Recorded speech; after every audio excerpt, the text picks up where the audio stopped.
When we hear the word activism, we often imagine large gestures, marches, protests, raised voices, or spectacle. Craftivism asks us to slow that image down. It asks what happens when change begins not with shouting, but with stitching, not with speed, but with patience, not with mass production, but with care. Craftivism sits at the intersection of craft and activism. It uses materials and processes that are often familiar, domestic, and historically overlooked, like yarn, fabric, thread, repetition, repair, that mobilizes them towards social, political, and cultural change. These are practices that take time. They require attention, they make labor visible. And because of that, they ask us to rethink what power looks like and how it operates. Craftivism, at its core, is a way of making meaning through making things. It's not just about objects, but about process, participation, and intention. It often draws from traditions that have been gendered, marginalized, or dismissed as hobby or decoration, and it reframes them as sites of knowledge, resistance, and agency. Craftivism challenges the boundary between art and life, between private labor and public action. Craftivism works quietly and often collaboratively. Through repetitive actions like stitching, crocheting, mending, or weaving, craftivist practices build meaning over time. They show up in public spaces, in communities, and in shared acts of making. Rather than demanding attention, craftivism invites it. It creates encounters that are relational, asking viewers or participants not just to look, but to reflect, connect, and care. And this leads us to why craftivism matters especially now. In a culture shaped by speed, consumption, and disposability, craftivism insists on slowness, sustainability, and presence. It values care as a political act. It recognizes embodied labor as knowledge, and it reminds us that change does not always happen through spectacle. Sometimes it happens through accumulation, persistence, and shared effort. As we move forward, we'll look at craftivism not just as a category of art, but as a method, a way of thinking, making, and engaging with the world. I will touch on artists, projects, and practices that use craft to question power, build community, and imagine different futures. Importantly, we'll consider how making itself can become a form of inquiry, one that connects the hand, the body, and the world. As an artist and an educator, I feel strongly that agency is a social justice issue, and there are a lot of components to the self to create a sense of resilience, agency, and personhood for our students. As educators, we want to enable students to think critically and understand how they can create awareness, community, and use their voices. There are very serious, overwhelming issues like climate change, environmental change, and pollution that affect us at a personal level, local, and global level. Through craftivism, we can inspire students to be creative, innovative, and that they have resources to cultivate a voice, a community, and power to be aware, to contribute to build solutions, to build resilience, and education. My experience at the college level has helped to build skill sets and inspire educators to create projects that are meaningful. This module is to inspire ways in which you can create innovative lessons for your students.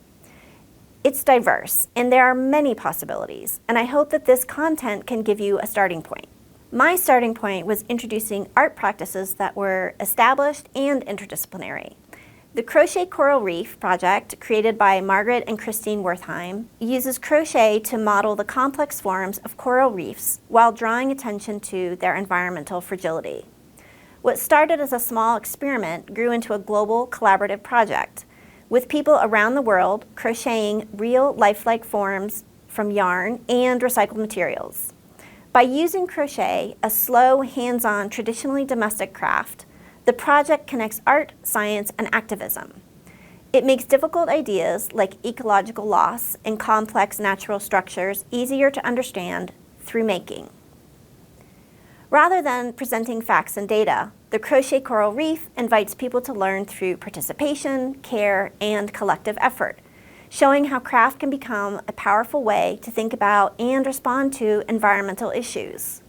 With further research, I discovered Craftivism was a movement with multiple people contributing to public collaborative projects like Betsy Greer, who coined the phrase Craftivism, and Magda Sayegh, who is credited with starting the yarn bombing movement. Contemporary Craftivism does not appear out of nowhere. It grows out of long histories of making that were embedded in everyday life. Practices like sewing, embroidery, and quilting have historically functioned as forms of communication, record keeping, and survival, especially for women and marginalized communities whose voices were often excluded from official histories. Quilts marked family lineage and migration. Embroidery carried coded messages, prayers, and protests. Sewing was both labor and care. What changes in contemporary craftivism is not the act of making itself, but the visibility and framing of the labor.